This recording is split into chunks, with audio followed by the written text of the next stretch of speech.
যখন গুঞ্জন উঠেছিল লিওনেল মেসি বার্সেলোনা ছাড়বেন, তখন ডি মারিয়াকে তার স্ত্রী বলেছিল, তুমি প্রয়োজনে পিএসজিতে বাবুর্চি হয়ে থাকবে, তবুও তুমি ক্লাব ছাড়বে না যদি লিওনেল মেসি এখানে আসে।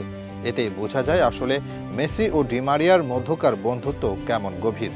একই দেশে হওয়ার কারণে লম্বা সময় দুজনে খেলেছেন একই সাথে, তবে ক্লাব ফুটবলে বেশি দিন একসাথে খেলা হয়নি তাদের।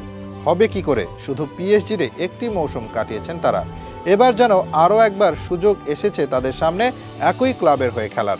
সাম্প্রতিক সময় বেনফিকাকে বিদায় জানিয়েছেন ডি মারিয়া।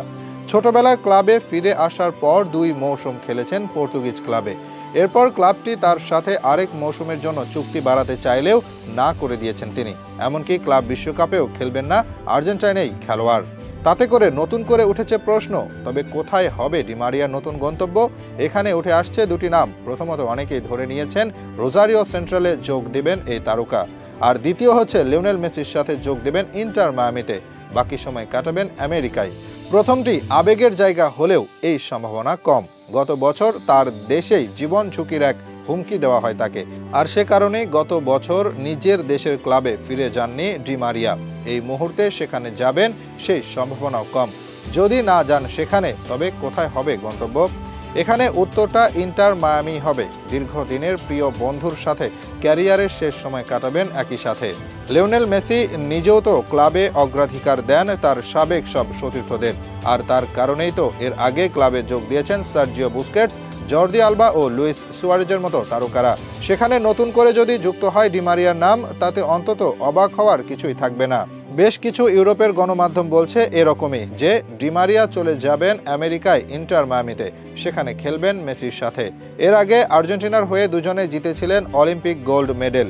2008 সালের ফাইনালে ডি মারিয়া গোল করেন আর মেসি করেন অ্যাসিস্ট।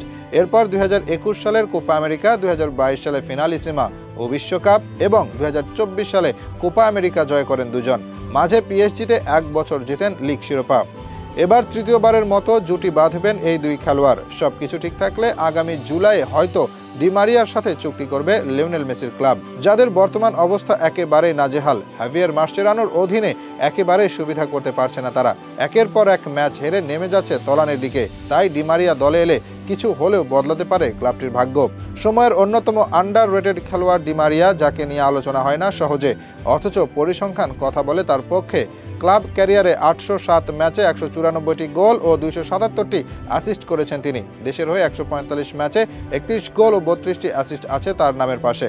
এছাড়াও তিনি মোট শিরোপা জয় করেছেন 35টি ট্রফি।